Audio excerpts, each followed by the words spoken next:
Good morning student. आइए, आपका एक बार फिर से स्वागत है डार्क हॉर्स द विजन में। और dark horse the vision channel पे वैसे जो वीडियो अपलोड हो रही है उनमें आपको भी पता है कि कुछ क्वालिटी की प्रॉब्लम की वजह से आप उसको इतना लाइक नहीं कर पा रहे हैं। चलिए, उसमें आज हमने कुछ सुधार भी किया है और उसी में हम उसी कड़ी को आगे बढ़ाते हुए आज लेकर आए हैं भारत का राष्ट्रपति यानी प्रेसिडेंट, जो कि किसी भी देश का राष्ट्रपति उस देश का प्रथम नागरिक होता है और वो महत्वपूर्ण है। इसलिए इससे गवर्नमेंट एग्जाम में क्वेश्चन पूछने की रीति ज़्यादा है। तो जानते हैं, देखिए इसके बारे में कुछ महत्वपूर्ण तथ्य हैं मोटा मोटी। ये क्या होता है? भारत का प्रथम नागरिक। अब भारत का प्रथम नागरिक होता है ये, ठीक है। तो अब आप सभी स्टूडेंट के दिमाग में ये चीज आ रही होगी कि ये कैसे निर्वाचित होता होगा, यानी इसके बनने की क्या प्रक्रिया है।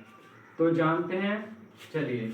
अनुच्छेद 52 के तहत, संविधान के अनुच्छेद 52 के तहत राष्ट्रपति के पद का प्रावधान किया गया है, ठीक है। और राष्ट्रपति पद के बनने की जो अहर्ताएं हैं, इधर हम अहर्ताएं डिस्कस कर लेते हैं कि भाई कौन आदमी भारत का राष्ट्रपति बन सकता है। तो नंबर एक चीज तो कि भारत का नागरिक हो, भारत का नागरिक हो, यानी यहाँ पे साफ तौर पे ये चीज स्पष्ट है कि किसी भी विदेशी नागरिक को भारत का राष्ट्रपति नहीं बनाया जा सकता। नंबर दो चीज क्या है कि 35 वर्ष की आयु उसने पूर्ण कर ली हो, यानी 35 इयर्स का हो गया हो, 35 वर्ष की आयु पूर्ण कर ली हो। और नंबर 3 बात है कि लोकसभा सदस्य बनने की योग्यता रखता हो, लोकसभा का सदस्य बनने की योग्यता रखता हो। और नंबर 4 बात है कि वो किसी लाभ के पद पे ना हो, किसी लाभ के पद पे न हो। यहाँ पे ही हम एक चीज और डिस्कस कर लेते हैं कि राष्ट्रपति का पद, एक मिनट बंद करना है ये।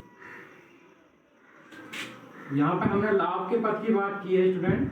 तो लाभ के पद में यानी वो जो अहर्ताएं है एक कि भारत के राष्ट्रपति को लाभ के पद पे नहीं होना चाहिए, यानी वो वही मतलब उम्मीदवार बन सकता राष्ट्रपति। अब यहाँ पे हम जिक्र करेंगे कि लाभ के पद में कौन कौन से पद नहीं आते। भारत का राष्ट्रपति अगर है तो मतलब ये लाभ का पद नहीं माना जाएगा। दूसरा, उपराष्ट्रपति भी नहीं माना जाएगा।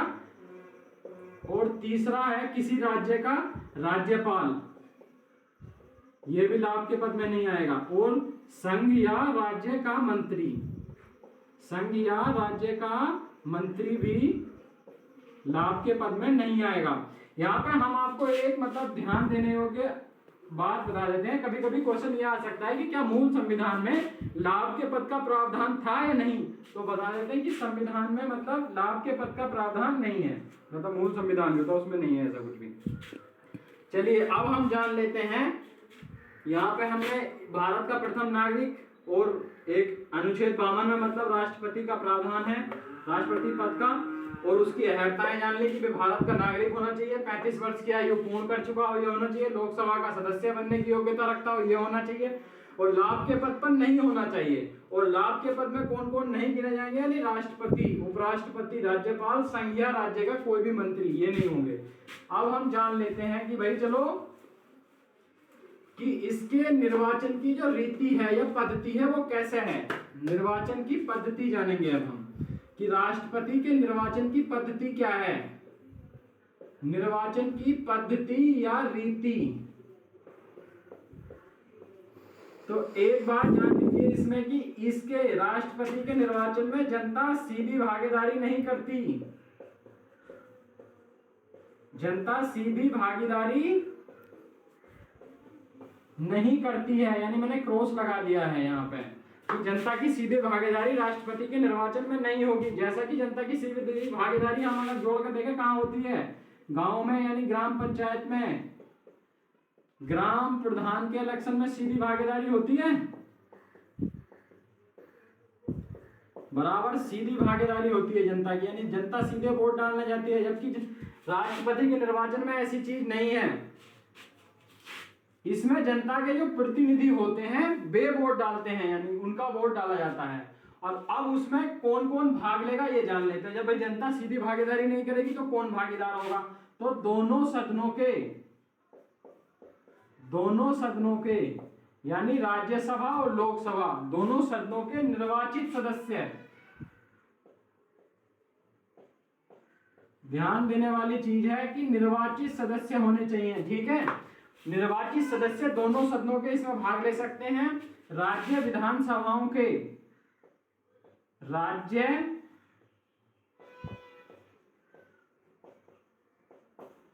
विधानसभाओं के निर्वाचित सदस्य इसमें भाग लेते हैं।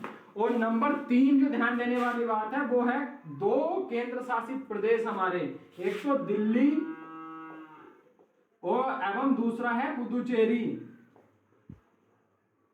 इन विधानसभाओं के निर्वाचित सदस्य भी इसमें भाग लेते हैं। निर्वाचित ध्यान रखना, ना कि नामांकित, दोनों में फर्क होता है। अब हम जान लेते हैं कि जब निर्वाचन की पद्धति हो गई एकल संक्रमणीय मत द्वारा, ठीक है, और जनता सीधी भागीदार नहीं, और ये प्रतिनिधि ये भागीदार इसमें करते हैं, ठीक है। तो अब इसके बाद जब राष्ट्रपति निर्वाचित हो गया तो सीधी सी बात है कि अब हम जानेंगे इसमें कि भाई राष्ट्रपति को शपथ कौन दिलाएगा। वो जैसा शपथ है अनुच्छेद 60 में, अनुच्छेद 60 में शपथ का प्रावधान है, और भारत के राष्ट्रपति को शपथ दिलाएगा उच्चतम न्यायालय, माननीय उच्चतम न्यायालय के चीफ जस्टिस यानी मुख्य न्यायाधीश राष्ट्रपति को संविधान के पालन करने की शपथ दिलाते हैं अपने पद पर बने रहने के लिए। आप जब शपथ दिला दी, अब एक चीज आपके दिमाग में ये उठ सकती है कि भाई अगर उच्चतम न्यायालय का मुख्य न्यायाधीश मौजूद ना हो तब कौन शपथ दिलाएगा। अगर ये किसी वजह से नहीं उपस्थित हैं तो इस न्यायालय के, उच्चतम न्यायालय के वरिष्ठतम जो न्यायाधीश होंगे, वरिष्ठतम न्यायाधीश जो होंगे वे राष्ट्रपति महोदय को मतलब शपथ दिलवाएंगे, ठीक है। अब शपथ की बात हो गई हमारी। अब एक मोटा मोटी हम जान लेते हैं कि वर्तमान में चलो इनको मिलने वाली सुविधाएं क्या होंगी। मिलने वाली सुविधाएं इनको एक तो ये होगा कि भाई 5 लाख रुपए मंथली वेतन इनको मिलता है, ठीक है। उसके बाद इनको एक राष्ट्रपति भवन मिलता है, मतलब जिसका ये किराया नहीं देते हैं, मतलब बिना किराए के उपलब्ध होता है ये, ठीक है। और एक महत्वपूर्ण बात यह भी है कि पूरी पदावधि के दौरान, यानी कि पदावधि जो होगी राष्ट्रपति की वो कितनी होगी, 5 वर्ष की। 5 वर्ष की पदावधि के दौरान इनके वेतन एवं भत्तों को कम नहीं किया जा सकता, बिल्कुल भी, ठीक है। वेतन भत्तों को कम नहीं किया जा सकता, सॉरी। और पदावधि 5 वर्ष है, ऐसा संविधान में प्रावधान है कि भाई 5 वर्ष तक निर्वाचित जो भी होगा सदस्य राष्ट्रपति के रूप में वो 5 वर्ष तक कार्य करेगा। लेकिन अगर राष्ट्रपति को लगता है कि मुझे अब कोई मतलब किसी प्रकार की बाधा हो रही है तो वो पहले ही अपना रेजिग्नेशन जो है लिख के उपराष्ट्रपति को दे सकता है, उपराष्ट्रपति को सौंप देगा अपना रेजिग्नेशन, अगर चाहे तो 5 वर्ष से पहले भी, ठीक है। ऐसे में फिर दोबारा इलेक्शन होगा। और एक चीज और यहाँ पे हम देख लेते हैं कि एक तो ये हो गई कि वो स्वेच्छा से छोड़ सकता है अपने पद को, दूसरा उनको जो है संविधान का अनुपालन न करने पर या संविधान का उल्लंघन करने पर उन्हें महाभियोग भी चल सकता है उनके ऊपर। और महाभियोग क्या है, अनुच्छेद 61 के तहत है। 61 के तहत महाभियोग के अंतर्गत भारत के राष्ट्रपति को पद से हटाया जा सकता है। अभी तक जो किसी भी राष्ट्रपति को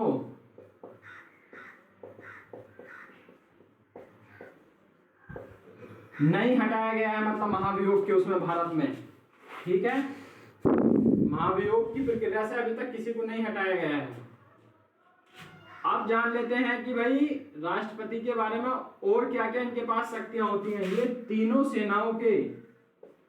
तीनों सेनाओं यानी क्या, जल, थल एवं नभ के कमांडर भी होते हैं, मतलब, ठीक है। और भारत के राष्ट्रपति के बारे में एक और विशिष्ट चीज जान लेते हैं कि राष्ट्रपति का निर्वाचन जो है पुनर्निर्वाचन भी हो सकता है, यानी एक राष्ट्रपति एक से अधिक बार अपने पद पर बना रह सकता है, जबकि अमेरिका के संविधान में ऐसा वो नहीं है। अमेरिका में क्या है कि अमेरिका का राष्ट्रपति अधिक से अधिक 2 बार निर्वाचित हो सकता है, बस तीसरी बार नहीं होगा।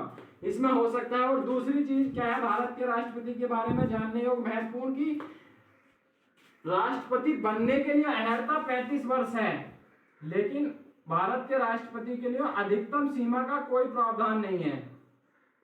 अधिकतम आयु सीमा का कोई प्रावधान नहीं है, मिनिमम का तो है। ठीक है। और इसमें जो महाभियोग में हमने बताया, इसमें राष्ट्रपति को 14 दिन पूर्व नोटिस देना होता है। और बाकी चीज ये थोड़ा लंबा है, विस्तार में बाद में जानेंगे। ये भारत के राष्ट्रपति के बारे में कुछ महत्वपूर्ण तथ्य हो गए। और इसके अलावा आपका कोई क्वेश्चन हो इनमें से तो आप हमें भेज दीजिएगा। Thank you.